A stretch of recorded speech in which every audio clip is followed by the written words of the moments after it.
እነዚህ ሶስት የ16 ዓመት ልጃገረዶች በጣም የሚዋደዱ የማይነጣጠሉ ጓደኛሞች። ነገር ግን አንድ ቀን ምሽት አንድ በጣም አስደንጋጭ የሆነ ነገር ተፈጠረ። ከመካከላቸው ሁለቱ በጣም አስደንጋጭ የሆነ ምርጫ አድርገዋል። እናም በመጨረሻ ሚስጥራቸው ሲጋለጥ ዓለም ማመን አልቻለም ነበር። እነዚህ ወጣት ሴቶች አስፈሪ ሚስጥር አላቸው። የዛሬ ባለ ታሪካችን ስካይለር ኒስ ትባላለች። የምትኖረው በዌስት ቨርጂኒያ ሞርጋን ታውን ነው። በዚህ ከተማ ውስጥ እንግዲህ በጣም ብዙ ወጣቶች አሉ። ምክንያቱም ዌስት ቨርጂኒያ የሚባል ዩኒቨርሲቲ አለ። በዛ ከተማው በጣም ይታወቃል። እና ይሄ ከተማ በጣም አሪፍ ከተማ ነው። ሰላማዊና ተወዳጅ ከተማ ነው። እናም ይሄ ከተማ በዚህ ተወዳጅነቱ ይታወቃል። ከዚህ ባሻገር ግን አንድ መጥፎ ነገር ይታወቃል። እሱም የዛሬው ታሪካችን ነው። ባለ ታሪኳ ስካይለር ኒስ ትባላለች። የ16 ዓመት ወጣት ሴት ነች። በ2012 የ16 ዓመቷ ስካይለር ኒስ በዌስት ቨርጂኒያ ዩኒቨርሲቲ ውስጥ ተማሪ ነች። እናም ስካይለር ኒስ ከተማሪነቷ ውጪ እዛው ከተማ ውስጥ የሚገኝ አንድ ሬስቶራንት ውስጥ ፓርታይም ስራ ትሰራለች። በምትሰራበት ሬስቶራንትም ይሁን በትምህርት ቤት በጣም ተወዳጅና ጥሩ ባህሪ ያላት ሴት ነች። የስካይለር ኒስ አባት ዴቪድ ሲባል እናቷ ሜሪ ትባላለች። ስካይለር ኒስ እንግዲህ በቤተሰቦቿ ዘንድ በጣም የምትወደድ አንድና ብቸኛ ልጅ ነች። እናም ይሄ አስፈሪ ክስተት የተፈጸመበት ቀን ማታ የተፈጠረው ነገር እንመልከት። የዛን ቀን ማታ ስካይለር ኒስ እንደተለመደው ስራዋን ሰርታ ጨርሳ ወደ ቤት ትመጣለች። በሩን ከፍታ ስትገባ እናትና አባቷ ቁጭ ብሎ ታገኛቸዋለች። እና ምን ትላቸዋለች? ዛሬ በጣም ደክሞኛል፣ ስራ ላይ ስለደከመኝ ገብቼ ማረፍ አለብኝ ልተኛ ብላ ሁለቱንም አቅፋቸው እንደምትወዳቸው ነግራቸው ወደ መኝታ ክፍሏ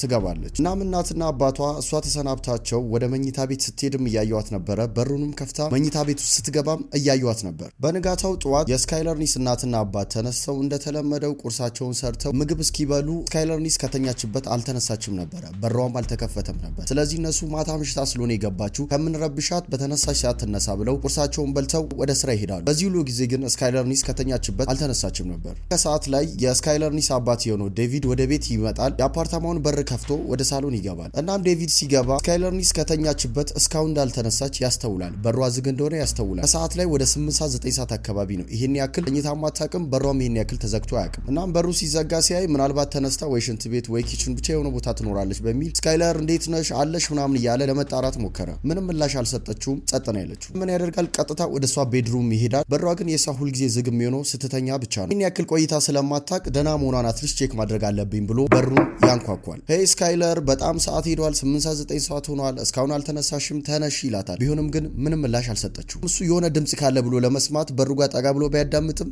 ምንም አይነት ድምጽ መስማት አልቻለም። አባትየው ይደነግጣል። ማለት ይህን ሁሉ ሰዓት እሷ ተኝታለች፣ ቢያንኳኳም ቢጣራ መልስ የለም። ስለዚህ አባትየው ደንግጦ በሩን ከፍቶ ለመግባት ይሞክራል። በሩን ከፍቶ ሲገባ እሷ ውስጥ የለችም። እናም ገብቶ ሲያይ ቤት ውስጥ የለችም እሷ። ስለዚህ ማለት እንደምትወጣ አልነገረችኝም እና ምንም አይነት ቀጥሮ እንዳላትም አላወራችም ነበረ። እሱ እንደተኛች ነበር የሚያውቀው። ሳትናገር እንዴት ሄደች ብሎ በዚህ ነገር ተገርሞ ቀጣይ ምን ያደርጋል? ስልኩን አውጥቶ ይደውልላታል። ስልክ ግን አታነሳም። ስለዚህ ወዲያው ምን ያደርጋል? ወደ ሜሪ ወይንም ደግሞ ወደ እሱ ባለቤት ወይንም ደግሞ ወደ ስካይለር ኒስ እናት ጋር ይደውላል። ዴቪድ ባለቤቱ ጋር ደውሎ ስካይለርን አይተሻታል እንዴ ብሎ ይጠይቃታል። አይ አላየዋትም፣ አልተደዋወልንም ትላለች እናትየው። ቤት እኮ ስመጣ የለችም አጣዋት ሲላት ምናልባት ጓደኞቿ ጋር ሄዳ ይሆናል ወር ደግሞ ስራ ቦታም ብቻ የሆነ ቦታ ሄዳ ሊሆን ይችላል፣ ደውልላት ትለዋለች። ምናልባት እሷ ማታነሳ ከሆነ ጓደኞቿ ጋር መደወል ትችላለህ ትለዋለች። እናም ዴቪድ ስልኩን ከሚስትየው ጋር ከዘጋ በኋላ ምን ያደርግ? ለስካይለር ኒስ ቤስት ፍሬንድ ወደ ሆነችው ሺላ ወደምትባለው ጓደኛዋ ይደውላል። ሺላና ስካይለር እንግዲህ ከልጅነታቸው ጀምሮ ኤሌመንተሪ ስኩል ጀምሮ አብረው ያደጉ በጣም የሚዋደዱ ጓደኛሞች ናቸው። ስለዚህ አባትየውም ለስካይለር ኒስ ቤስት ፍሬንድ ወደሆነችው ሺላ ነበር የደወለው። ሺላን ይጠይቃታል። ስካይለር ኒስን አግኝተሻታል ወይ? ቤት አጣዋት፣ ካንቺ ጋር ነች ወይንስ ደግሞ ያለችበትን ታውቂያለሽ ሲላት ሺላ ከነጋ አልተገናኘንም፣ የት እንዳለችም አላቅም ትለዋለች። ቢሆንም ግን ትላንትና ማታ ተደዋውለን ነበረ። ማታ ላይ ኖርማል እንደምናወራው አይነት ወሬ አውርተናል፣ ሰላማዊ ወሬ አውርተን ቤት እንዳለች ነግራኝ ነበር ትለዋለች። እናም ዴቪድ ሺላ ምን ይላታል? ምናልባት እሷ የምታገኝበት መንገድ ካለ ለማግኘት ሞክሪ፣ ወር ከደወለችልሽም ብቻ በየትኛውም መንገድ ካገኘሻት እኛ እንደምንፈልጋት ወደኛ እንድደውል ወይንም ደግሞ አንቺም ቢሆን ደውለሽ ያለበትን ሁኔታ አሳውቂኝ ብሎ ስልኩን ይዘጋል። ዴቪድ ስልኩን ከዘጋ በኋላ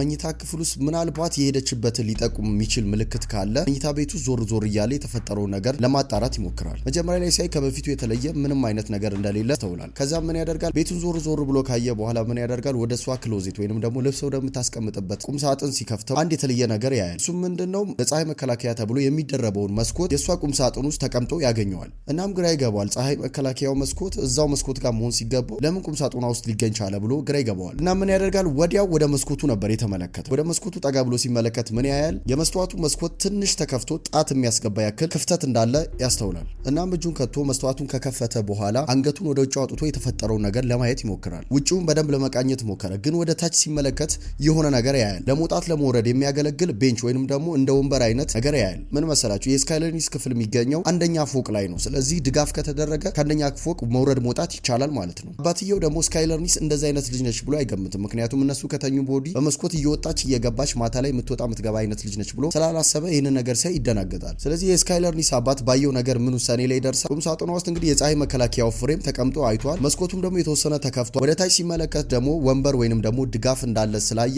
ምናልባት የዛን ቀን ማታ ወደ መኝታ ቤቷ ገብታ ከዛ በኋላ በምሽት ወታ ሊሆን ይችላል የሚል ድምዳሜ ውስጥ ይደርሳል። እናም ሌላ ጥያቄ ይፈጠርበታል። ምን መሰላችሁ ማታ ላይ እኛ ተኝተን ወታ ከሆነ ወታ ደግሞ ከተመለሰች የፀሐይ መከላከያው ክሎዜት ውስጥ መቀመጥ የለበትም። ምክንያቱም ወደ ቦታው አምጥታ መተካት ነበረባት። ስለዚህ በወጣችበት እንደቀረች እንዳልተመለሰች ይገምታል። ዴቪድ በዚህ ነገር ተደናግጧል። ምክንያቱም ልጁ እንደዚህ አይነት ልጅ እንዳልሆነች ያውቃል። አሁን ግን አንድ ነገር እርግጠኛ ሆኗል። ማታ ላይ እንደወጣች በዛው በወጣችበት ግን እንደቀረች እንዳልተመለሰች የሚያየው ነገር አረጋግጦለታል። ስለዚህ በወጣችበት አሁንም ቢሆን ስካይለር ኒስ የሆነ ቦታ ላይ ውጭ ላይ እንዳለች ሙሉ በሙሉ እርግጠኛ ይሆናል። ከዛ ምን ያደርጋል ወደ ሚስቱ ይደውልና የተፈጠረውን ነገር ነግሯት ቀጣይ ምን ማድረግ እንዳለባቸው መመካከር ይጀምራሉ። እና ምን ይወስናሉ ለተወሰኑ ሰዓታት ከወጣችበት እስክትመለስ ሊጠብቋት ይስማማሉ። እናም ይሄ ነገር ከተፈጠረ ከ2 ሰዓት በኋላ ስካይለር ኒስ ከምትሰራበት ሬስቶራንት ዌንዲስ ይባላል ከዛ ሬስቶራንት ለአባቷ ለዴቪድ ይደወላል። ሰላም ዴቪድ እንዴት ነህ? ስካይለር ኒስ ከዚህ በፊት እንደዚህ አርፍዳም የሆነ ስራ ሳታስፈቅድ ቀርታ አታውቅም። ምን ሆና ነው? በሰላም ነው የጠፋችሁ ብለው ይጠይቁታል። ልክ በዚህን ሰዓት ዴቪድ የሆነ ችግር እንደተፈጠረ ሙሉ በሙሉ እርግጠኛ ይሆናል። ስካይለር ኒስ ስራ ቦታም አይደለችም ከጓደኞቿ ጋርም አይደለችም። 2 ሰዓት ሙሉ ጠበቋት አልተመለሰችም። ስለዚህ የሆነ ነገር እንደተፈጠረ እርግጠኛ ይሆንና አሁን ምን ያደርጋል ለፖሊስ ይደውላል።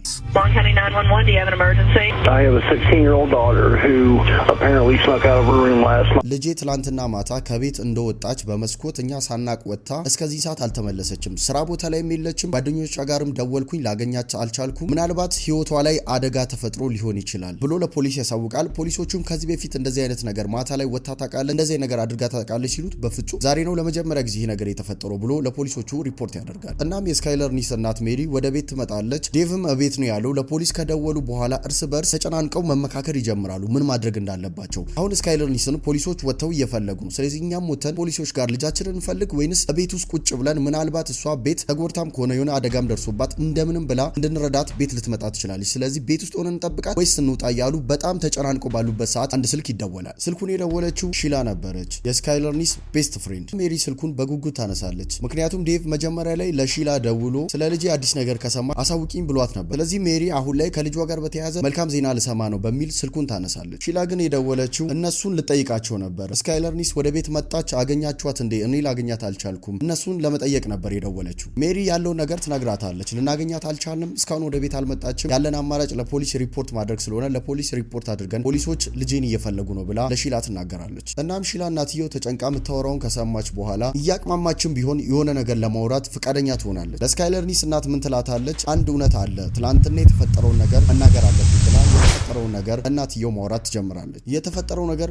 ምንድነው ብላ ሜሪ ስትጠይቃት ሺላ እውነቱን ማውራት ትጀምራለች። የዛን ቀን ማታ ስካይለር ኒስ ቤተሰቦቿን ተሰናብታ መኝታ ቤት ከገባች በኋላ መስኮቱን ከፍታ እንደወጣች ይህንንም ነገር ስታደርግ ሺላ አብራት እንደነበረች ከሺላ ውጪ ደግሞ ሌላ ሴት ጓደኛቸውም እንደነበረች እቺ ሴት ደግሞ ሪቸል ትባላለች። የሁለቱ ቤስት ጓደኛ ነች። ስለዚህ ሶስቱ ማታ ላይ ከቤት በተመሳሳይ መንገድ ወጥተው እየተዝናኑ እየጠጡ ሰክረው እያጨሱ አብረው ሲዝናኑ እንደነበረ ትናገራለች። ይህንን ነገር ሲሰሙ ሜሪና ዴቭ ማመን አልቻሉም ነበረ። ልጃቸው ወጥታ እንደዚህ ነገር ታደርጋለች ብለው አልገመቱም ነበር። ስለዚህ አንድ እውነት ታውቋል። ስካይለር ኒስ እነሱ ከተኙ በኋላ በመስኮት ወጥታ ከሺላ እና ከሪቸል ጋር ለሶስት ሆነው ማታ ላይ ያንን ጊዜ እንዳሳለፉ ማረጋገጥ ችለዋል። ግን ስካይለር ኒስ ላይ የተፈጠረው ነገር እስካሁን ማወቅ አልተቻለም። የተፈጠረው ነገር ምንድን ነው? ሺላ ትናገራለች። የዛን ቀን ማታ ያደረጉት ነገር ምንድን ነው? ማታ ላይ ቤተሰብ ሳያይ ለመዝናናት ሲወጡ እንዳይነቃባቸው ለማድረግ ምን ነበር የሚያደርጉት? የሚሄዱበትን መኪና ከቤቱ ራቅ አድርገው ነበር የሚያቆሙት። ስለዚህ ምንድነው ስካይለር ኒስ ቀስ አድርጋ መስኮቱን ከፍታ ከወጣች በኋላ የመኪናው ኖይዝ እንዳይረብሽ በመስኮት ከወጣች በኋላ የተወሰኑ ብሎኮችን ወይንም ደግሞ የተወሰኑ መንገዶችን በእግር መሄድ አለባት። ምክንያቱም የመኪናው ድምጽ ቤተሰብ እንዳያነቃ በሚል ትንሽ መንገድ ከተጓዞች ወዲህ ነበር መኪናው ቆሞ ይጠብቃት። ስለዚህ ሶስቱም ከቤት የሚወጡት በዚህ መንገድ ነበር። አንደኛው መኪና ያዘጋጃል፣ ከቤታቸው እነሱ በእግራቸው ይወጡና የተወሰነ 1-2-3 ብሎክ ይሄዳሉ ድምጹ እንዳይረብሽ። ከዛ መኪና ውስጥ ይገባሉ። ሲመለሱም ተመሳሳይ ነገር ነው የሚያደርጉት። መኪናውን ከቤት ትንሽ ራቅ አድርገው ያቆማሉ። ከመኪናው ይወርዱና ቀስ እያሉ በእግራቸው ተራምደው ወደ መኝታ ቤታቸው ይመለሳሉ። ስለዚህ ሲወጡም ሲገቡም ይህንን ነገር ያደርጉት ነበር። ዛን ቀን ማታም የተፈጠረው ነገር ምንድነው? ከዚህ ፊት እንደሚያደርጉት ሺላና ሪቻርድ የሚባሉት ጓደኞቿ አንድ ወይም ሁለት ብሎክ ራቅ አድርገው እንዳወረዷት ከዛ ግን ወደ ቤት በእግሯ እንደሄደች ግን ስትሬት ወደ ቤት ስትገባ በአይናቸው እንዳላዩ እዛ ጋር አውርደው እነሱ እንደሄዱ እሷ ግን ከዚህ ፊት እንደምታደርገው በእግሯ ወደ ቤት ስትሄድ ነበር ያዩት እንጂ አክቹአሊ ወደ መኝታ ቤቷ ስትገባ በአይናቸው እንዳላዩ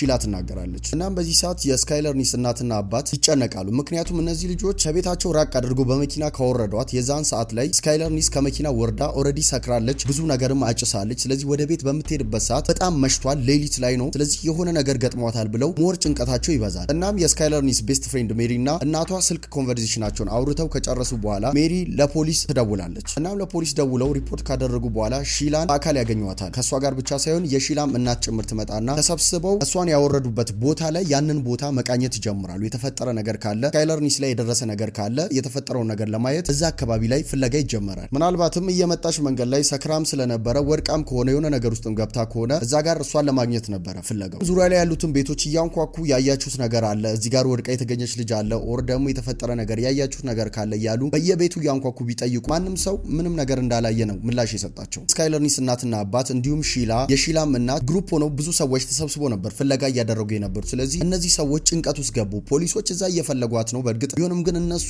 ወረደች የተባለችበት ቦታ ላይ ቢፈልጓት ሊያገኟት አልቻሉም። ስለዚህ ጭንቀቱ እየጨመረ መጣ። በዚህ መሃል ግን የስካይለር ኒስ እናት የሆነችው ሜሪ አንድ ነገር ታስባለች። ከነሱ ቤት አፓርታማ ውጪ ሴኩሪቲ ካሜራ አለ። ስለዚህ ያ ትዝ ይላትና ለምን የካሜራውን ፉቴጅ አናይም የሚል ሀሳብ ታመጣለች። ይህ ሀሳብ እንደመጣ ወዲያው እየሮጡ ወደ አፓርታማው የሴኩሪቲ ማናጀር ጋር ይሄዱና ትላንትና የተፈጠረው ነገር አስረድተውት ቪዲዮን ማየት እንዳለባቸው ይነግሩታል። የሴኩሪቲ ማናጀሩም ያንን የተቀረጸ ቪዲዮ ያወጣና ማየት ይጀምራሉ። እናም ቪዲዮ ተከፍቶ ሲታይ ሺላ ከካሜራው እይታ ውጪ ስካይለር ኒስን ከመኪና እንዳወረደቻትና የሆነ መኪና ደግሞ ራቅ ብሎ ታርጋው ማይታይ መኪና ራቅ ያለ ቦታ ላይ ቆሞ ይገኛል። ከዛም ስካይለር ኒስ ከነሺላ መኪና ከወረደች በኋላ እየሮጠች ሄዳ እዛ መኪናው ስትገባ ነበር ሴኩሪቲ ፉቴጁ የሚያሳየው። ሺላ ያለችው ምንድነው ስካይለር ኒስን ያወረድናትኛ ከመኪና ልክ ከምሽቱ 6 ሰዓት ነበር ያለችው። ይሄ መኪና ደግሞ የመጣው ልክ 6 ሰዓት ተኩል አካባቢ ነው። ስለዚህ ስካይለር ኒስ ከወረደች ከ30 ደቂቃ በኋላ ታርጋው ማይታይ ለመለየት የሚከብድ መኪና መጥቶ ቆመ። ስካይለር ኒስ ደግሞ በፈቃደኝነት በራሷ ፍቃድ እየሮጠች ሄዳ መኪናውን ከፍታ መኪናው ስትገባና ስትሄድ ነው የሚያሳየው። ስለዚህ የእነሱን ችግር የሚፈታ ምንም አይነት መረጃ ሊያገኙ አልቻሉ። ምክንያቱም ስካይለር ኒስ በፈቃደኝነት መኪናው ውስጥ ገባች፣ መኪናው ሲሄድ ታየ፣ መኪናው ታርጋ አይታይም፣ ምንም ኤቪደንስ የሚሰጥ ነገር ሊታይ አልቻለም። የስካይለር ኒስ እናትና አባት ሜሪና ዴቭ አሁን ላይ ትንሽ ቀለል ያለ ስሜት ተሰማቸው። ምክንያቱም የሆነ ሰው አስገድዷት ወይንም ደግሞ ተጠልፋ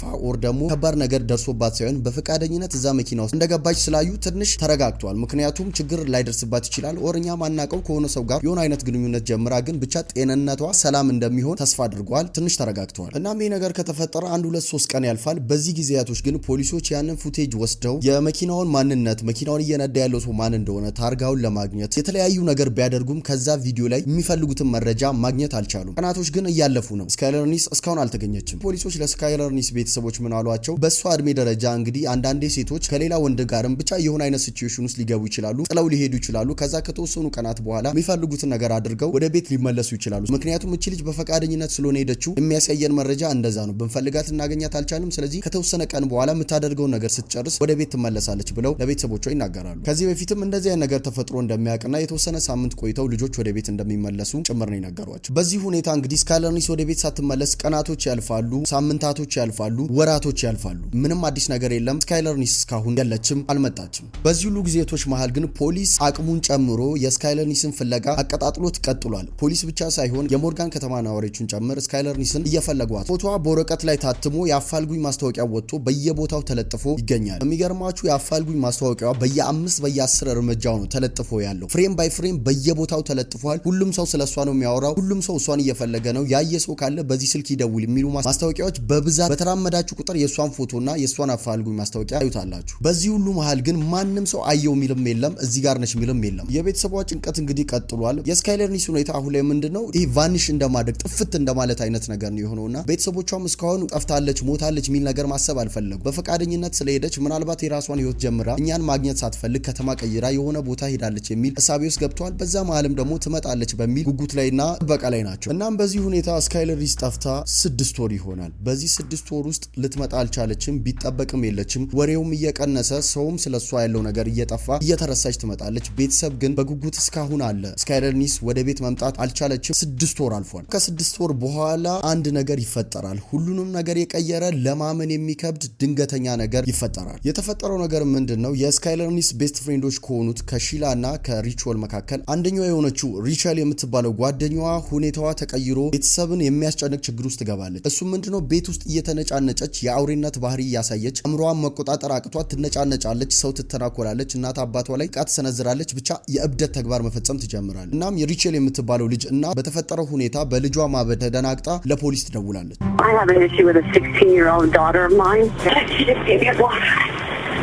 የ16 ዓመት ልጅ እንግዲህ ከባድ ችግር ውስጥ ገብታለች። በጣም ትጮሃለች፣ ሰዎችን ትሳደባለች፣ ትተናኮላለች፣ እረፍት የለም፣ ወደ ጎረቤቶች ትሮጣለች። ብቻ የተፈጠረው ነገር አደገኛ ነገር ውስጥ ነው ያለችው። ራሷንም ትጎዳለች፣ ሰውም እየጎዳች ነው። ፖሊሶች እባካችሁ በአስቸኳይ ድረሱልኝ፣ ልጄ የሆነ ነገር ሆናለች ብላ ለፖሊስ ሪፖርት አድርጋለች። ፖሊሶች ይመጣሉ። ሪቸል የተባለችውን የስካይለር ኒስን ጓደኛ እንግዲህ ይዘዋት ወደ ሳይካትሪስት ጋር ወይንም ደግሞ የአእምሮ ህመምተኞች የሚቀመጡበት ማገገሚያ ይወስዷታል። ወደዛ እንድትገባ ያደርጓታል። ማገገሚያ ውስጥ ገብታ የተወሰኑ ቀናቶች ቆይታ ይሻላታል፣ ደና ትሆንና ከዛ ማገገሚያ ትወጣለች። ከወጣች በኋላ ግን አንድ ነገር ታደርጋለች። እሱ ምንድነው ቀጥታ ወደ ሞርጋን ፖሊስ ስቴሽን ሄዳ አንድ ነገር ከአእምሮዬ ማቅለል አለብኝ፣ የሆነ ነገር ማውራት አለብኝ፣ ሪፖርት ማድረግ አለብኝ ብላ ለፖሊሶች ትናገራለች። ይህንንም ማውራት የፈለገችው ለምንድነው ውስጧ ውስጥ ለረጅም ጊዜ ደብቃ የያዘችው እውነታ አለ። ያ እውነታ እንግዲህ ውስጧን እየረበሸው አእምሮዋን እንደዚህ እያወከው እንድታብድ ያደረጋት ያ ሚስጥር ስለሆነ ነው ለፖሊሶች ማውራት የፈለገችው። ፖሊሶች ምን ይሏታል? ያንን ነገር ስታወራ እሺ ማውራት የምትፈልጊው ነገር ካለ እሺ ይሏታል። ኢንተርቪው ሩም ውስጥ ያስገቧትና የተፈጠረው ነገር ምንድነው? ማውራት የምትፈልጊው ነገር ምንድነው? እስኪ ንገሪኝ ይለዋት። ማውራት የፈለገችው እውነታ ምንድነው? እንደዚህ ብላ ነበር ለፖሊሶች የተናገረችው። ስካይለር ኒስ የጠፋችበት የዛን ቀን ማታ ቤተሰቦቿን እንደምትወዳቸው ነገራቸው አቅፋቸው ወደ መኝታ ቤት ከገባች በኋላ መተኛት አቅቷት ስልኳን እየተጠቀመች ባለችበት ወቅት አንድ ቴክስት ሜሴጅ ይደርሳታል።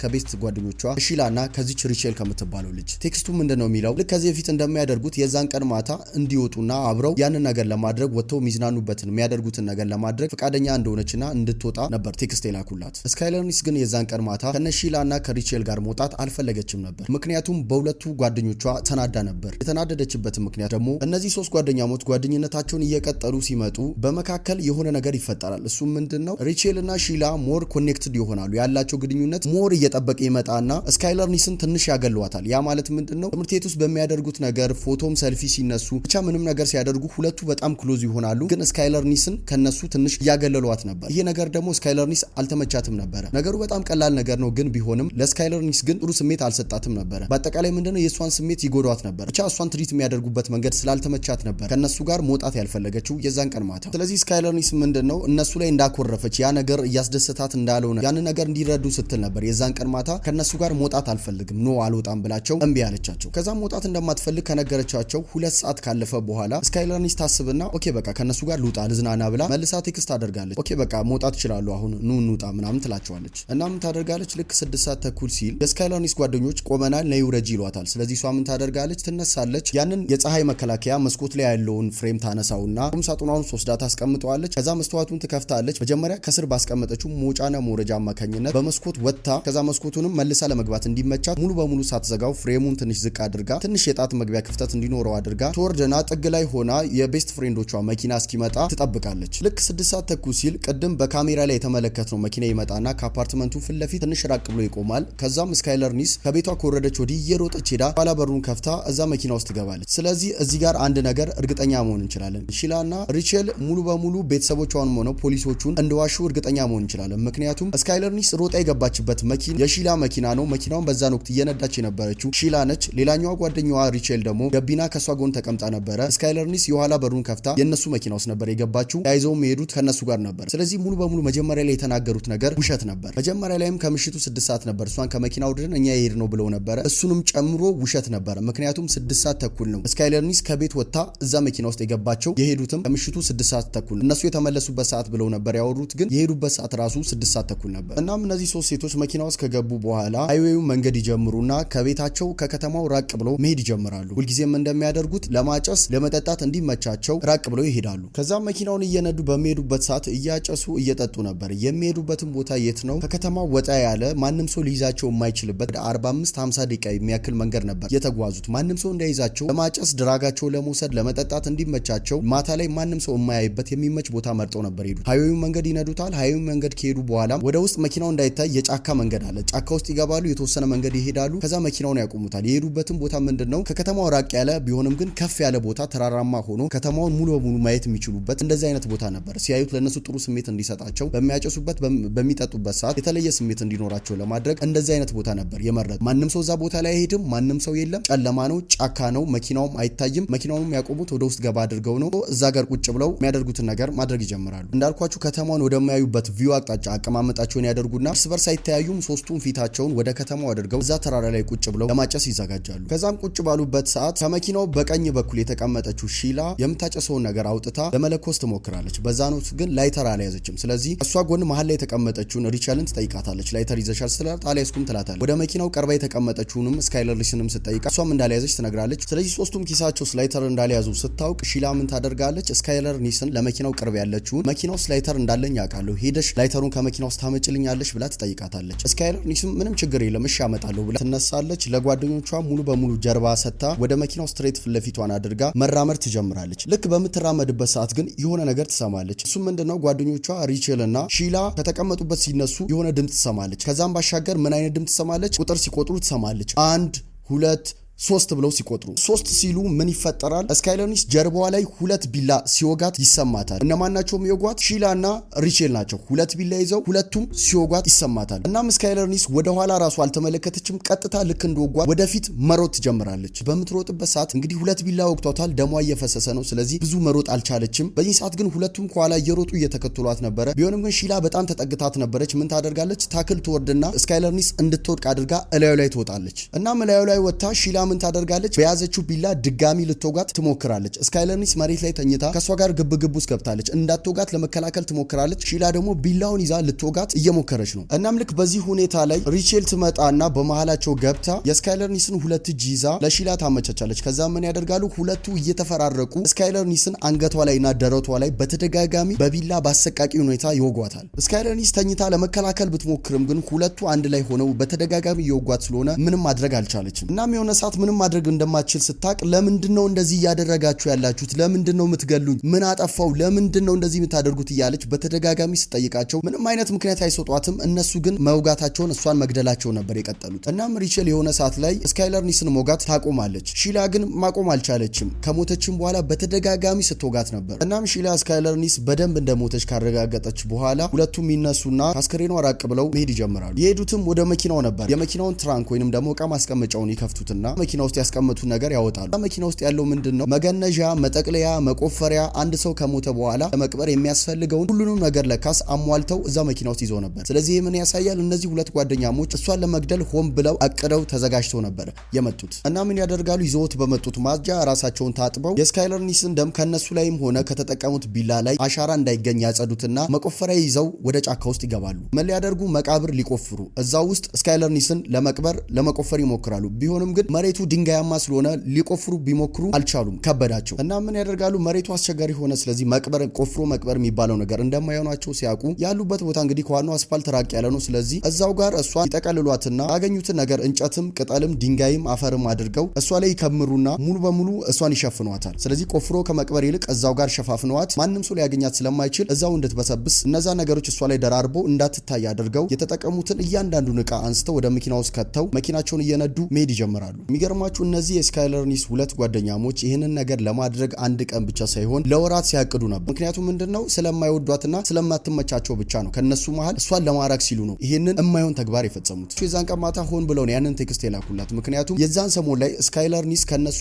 መራቅ ጀምራለች። እነሱ የሚያደርጉት ነገር ስላልተመቻት እነሱን ኢግኖር ለማድረግ ከነሱ ለመሸሽ እየሞከረች እንደሆነ እነሱም አስተውሎ ነበረ። ለዛም ነበረ ለወራት ይህንን ነገር ፕላን እያደረጉ ከነሱ ህይወት እሷን ሙሉ በሙሉ በጥላቻ ለማስወገድ ነበር አቅደው ይህንን ነገር ያደረጉ። የቻሉትን ነገር ብለው አሳምነዋት የዛን ቀን ሀሳቧን እንድትቀይር አድርገው ነበር ይዟት የወጡት። እዛ ወሰዷት። ማንም ሰው በማይረዳት ሁኔታ ውስጥ እንድትሆን አድርገው ቁጭ ብሎ ለማጨስም ሆን ብሎ ነበረ። ላይተር ጠፍቷል ይዘሽ ነው ያሏት። ይህንን ቀድሞ የተዘጋጁበት ነገር ነበር። መኪና ውስጥ ላይተሩን አውቀው ነው የረሱት። ከዛ እሷ ላይተሩ ለማምጣት ስትሄድ 1 2 3 ብለው እሷን ወቅተው ሊገሏት ኦልሬዲ አቅደውና ሆን ብለው ተነጋግረው ተስማምተው ያደረጉት ነገር ነበር። እናም ፖሊስ ይህን ጉዳይ ካረጋገጠ ወዲህ በፍርድ ቤት ሪቼል የ30 ዓመት የእስር ቅጣት ተፈረደባት። ሺላ ደግሞ የእድሜ ልክ እስር ነበር የተፈረደባት። ፍርድ ቤት ውሳኔውን በሚያስተላልፍበት ሰዓት ሪቸል የምትባለው እያለቀሰች የስካይለር ኒስ ቤተሰቦችን እናትና አባቷን ይቅርታ ጠይቃ ነበር። በተቃራኒው ግን ሺሊያ የምትባለው የስካይለር ኒስ ጓደኛ ግን ፍርድ ቤት ውሳኔውን በሚያስተላልፍበት ሰዓት እየሳቀች ነበረ። በጣም ደስተኛ ነበረ። ለስካይለር ኒስ ቤተሰቦችም ይቅርታ ጭምር አልጠየቀችም ነበረ። ምንም እንዳላዘነች ነበር ስታሰየ ነበረው። ቢሆንም ግን የእድሜ ልክ እስር ነበር የተፈረደባት። እናም ቤተሰቦቼ